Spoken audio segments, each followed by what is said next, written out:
Speranca TV paraqet. Përshëndetje të gjithëve. Unë jam një grua 36 vjeçe.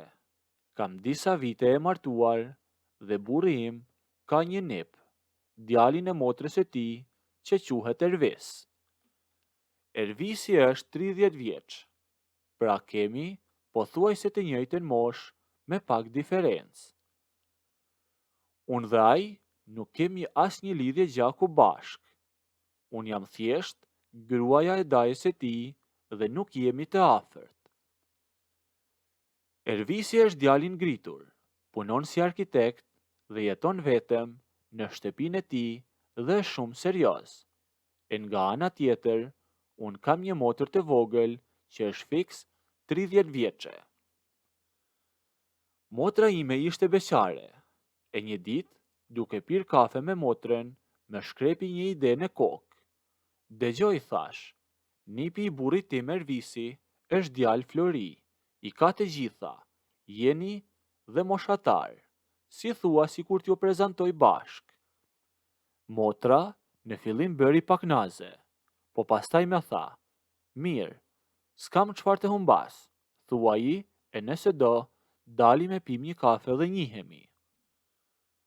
Unë u gëzova shumë, e ndava mendjen që këtë punë do ta bëja unë me Sitin dhe do t'i lidhja bashk. Të nesërmen i shkruajta Ervisit. Kemi për të pirë një kafe bashk, e kam një muhabet me ty. Ai pranoi direkt dhe u takuam pasdite tek një lokal afër zyrës së tij. U ulëm, porositëm kafet dhe unë nuk e zgjata shumë e jo futa direkt temës.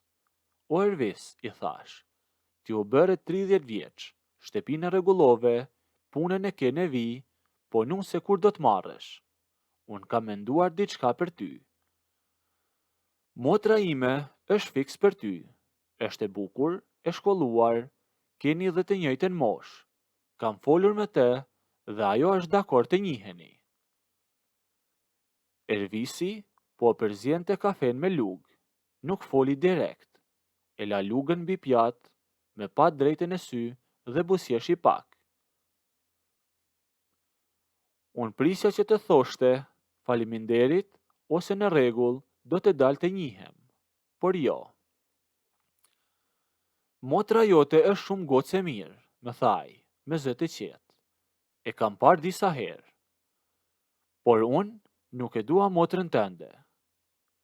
Përse, i thash unë e habitur. Ku ka me mirë se ajo? Ai u mbështet pas karriges dhe nuk i hoqi syt nga fytyra ime. Nuk e dua motrën tënde, sepse ajo nuk je ti. Unë nuk dua një si ti, unë të dua ty. Kam kohë që të pëlqej, thjesht s'kam folur se e di situatën. Mu duk sikur më ra tavanin e kokë, e pash e shokuar. A je në vete, i thash me nerva, por e ula zërin që mos të na dëgjonin tavolinat e tjera. Çfarë janë këto fjalë? Unë jam gruaja dajës tënd.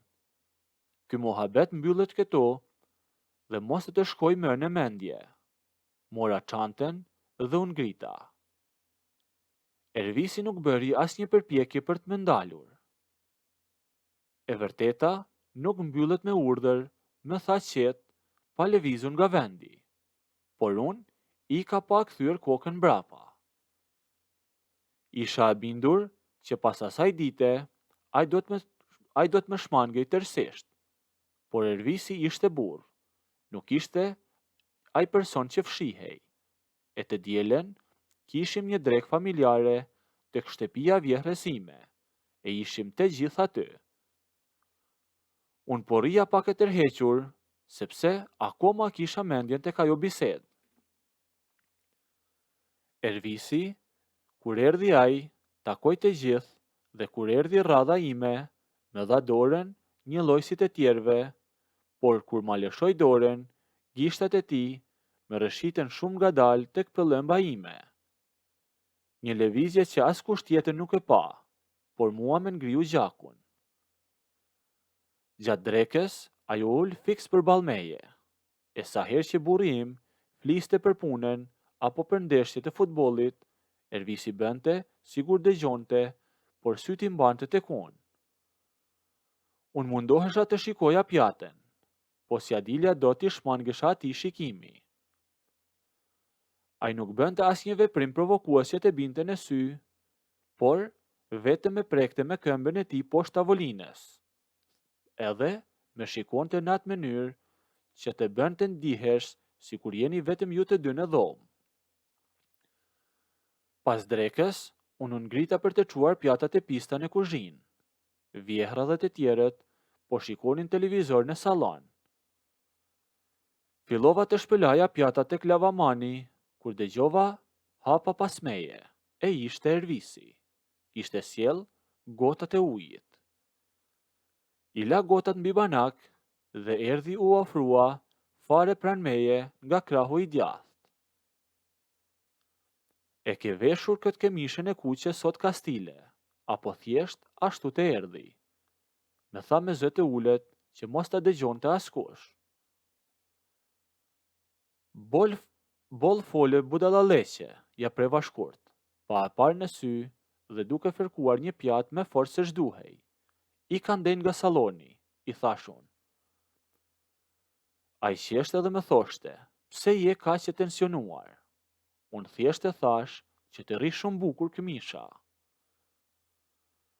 Iku, pa bërskena dhe pa zgjatur me shumë. Ky ishte stili i tij. Hidhte fjalën, me linte mua të mendoja për të gjithë ditën, e pastaj largohej. Dhe të them të drejten, ky lloj ngacmimi pa zhurmë filloi të më pëlqente.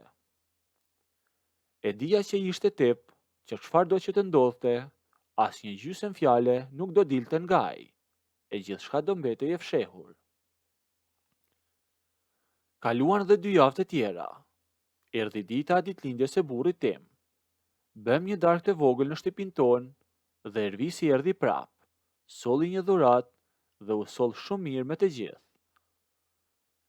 Nga fundi i darkës, burri im doli në balkon me vëllaun e tij. Unë mbeta vetëm në sallon duke pastruar tavolinën nga shishet e mbetura. Ervisi u ngrit nga divani dhe erdhi tek tavolina. Zgjati dorën për të marrë një shishe, me njëherë në momentin që e zgjata dhe unë, dhe duart tona u preken. Unë e hoqa dorën shpejt si e djegur, dhe mora një hap mbrapa. Isha vërtet me nerva, sepse ndjeja që po e humbja kontrollin e situatës dhe kjo gjë nuk duhej të ndodhte ajo se çfarë po ndodhte. Ngrita gishtin tregues drejt tij dhe fillova t'i flisja me një zë të ulët, por shumë të ashpër. Dëgjo këtu ti, i thash, kam 2 javë që po mbaj veten. Boll më me këto shikime dhe këto ngacmime. Unë kisha një qëllim të mirë, doja të prezantoja motrën time, e ti e bëre gjithë këtë gjë rrëmuj. Ti duhet t'i thrasësh mendjesh, e ta gjesh një gocë dhe të sillesh si nipi i kësaj shtëpie.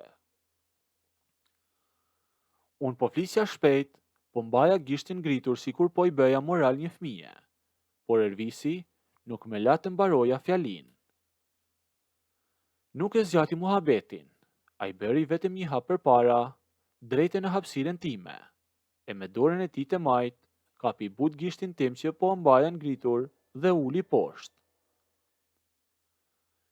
Përpara se unë të hapja gojen për të thënë ndonjë fjalë tjetër, aty hyri burri im dhe vëllau i tij.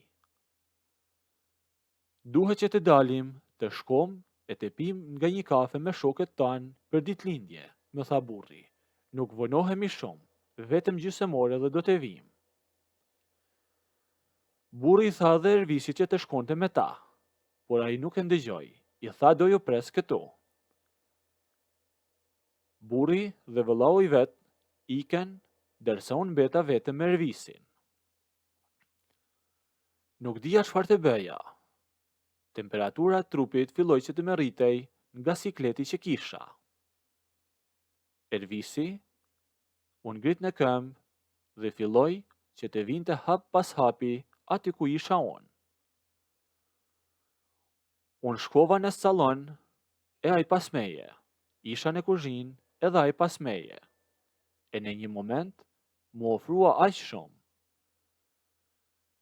Unë dala dhe doja t'i thoja që mjaft, por në thellë në vetvete nuk doja që ai të ndalej. Ishte shumë pranë meje, u përkull dhe me puthi. Por ishte një puthje shumë e shkurtër.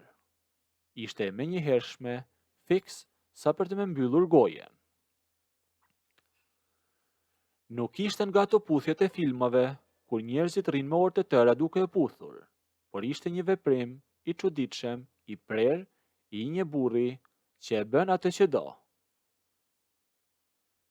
Nuk e di pse, por e mbështolla me duar dhe fillova ta përqafoja. E ai filloi të më puthte prap. Nëse doni të ndëgjoni historinë deri në fund, bëjini videon like, a nëse nuk doni, abonohuni ose bëjini subscribe.